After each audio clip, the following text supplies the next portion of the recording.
Hi everyone, welcome back to Miller Music Studios. We have one more preliminary video and then the next one we'll begin actually playing the piano. So this is very important, how to sit at the piano. And you might think to yourself, oh, that's silly, I just sit and I'm in front of a piano. But actually there's a technique, and if you follow it, you're less likely to ever get neck aches, back aches. And I could practice for 10 hours a day, which I used to do when I was studying to be a concert pianist, and I never got any aches or pains. So let's review this. Number one, sit tall. You don't want to slump. Don't slump your back. All right, you want to sit tall. Another thing is you lean slightly forward. And that makes sense because the piano is in front of you. You may have seen some people that will play like this, leaning back. But that would be for dramatics. So we want to lean a little forward into the keyboard. Next, let your arms hang loosely from your shoulders. And the way to know that you're doing this, there's an exercise.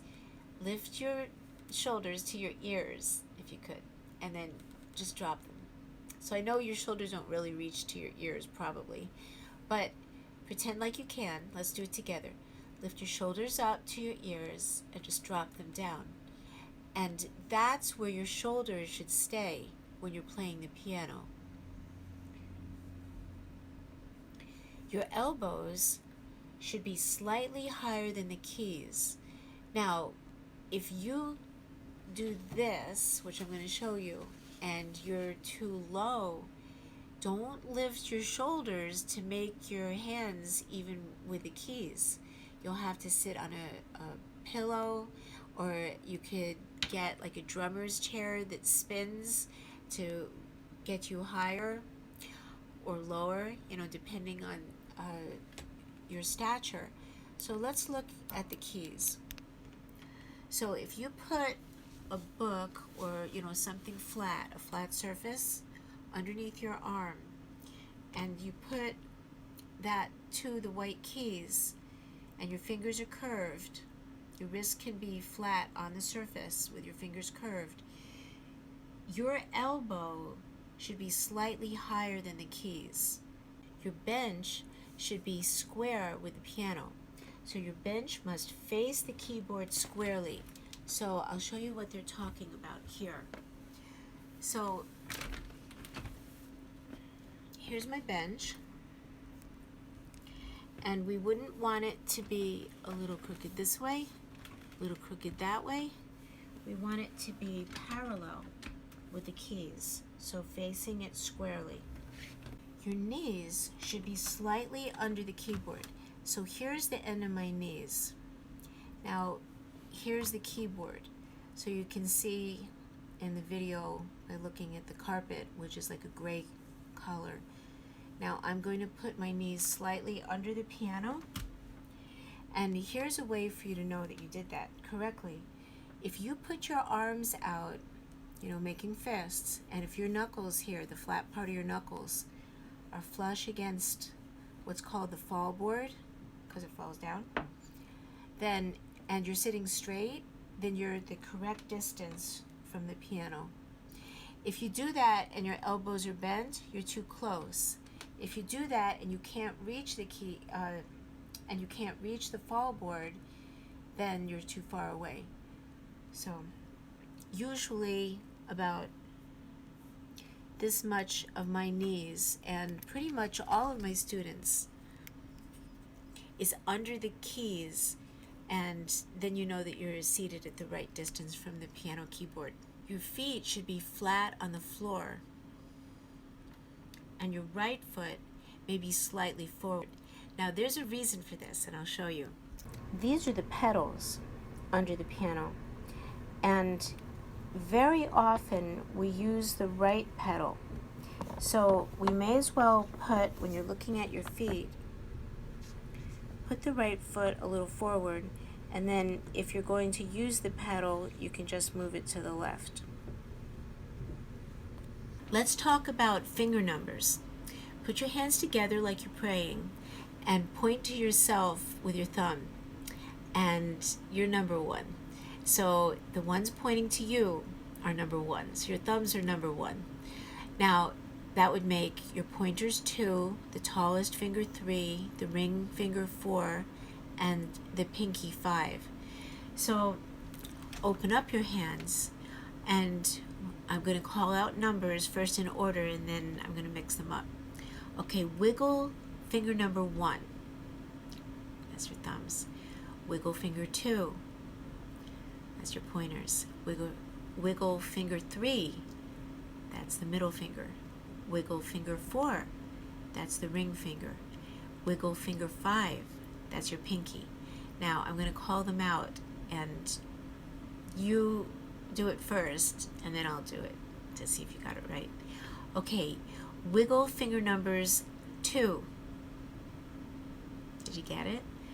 Wiggle finger number 4. Wiggle finger number 3. Wiggle finger number 5.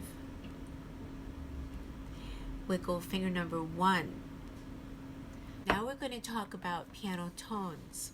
When you play a key, you can see in here, if I move the fall board a little bit, there's wood, right?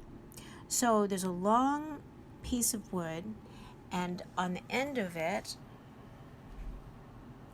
there's a hammer.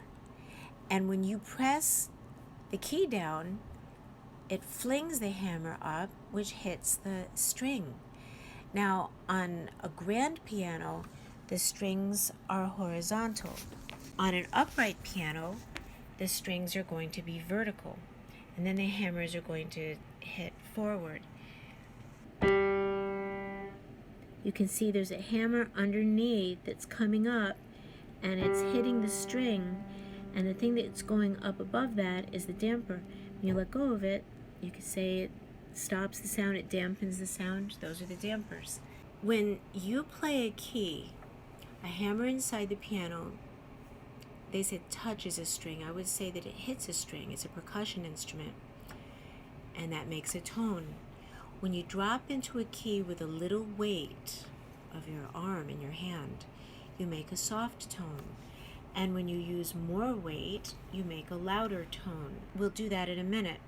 Curve your fingers when you play. Pretend you have a bubble in your hand. Hold the bubble gently so it doesn't break. And actually, if you just shake your hand to your side and then just lift it and just put it on the piano like this and turn it over, you'll find that your fingers are curved, because that's how it is on our body. You know, if we put our hands here on our leg, it's a curved leg. So that's how our hands are naturally when we're not stressed or, tense.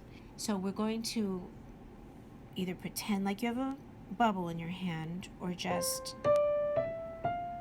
curve your fingers, or just, play how you naturally have your hands like that.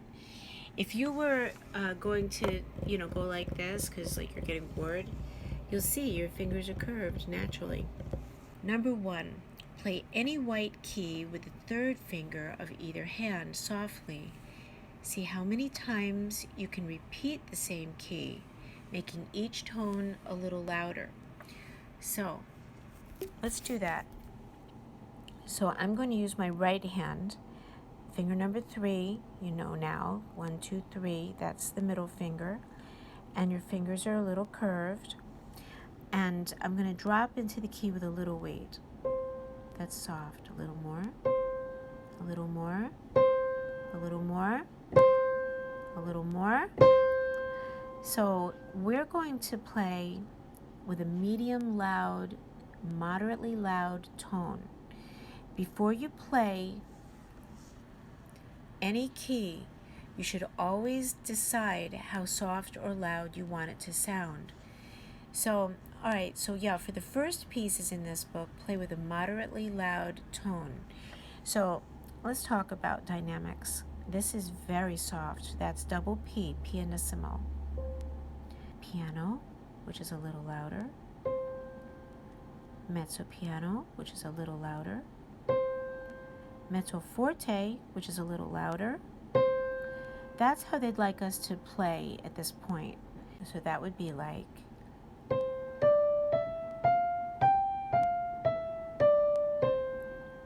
okay, so that was interesting, right?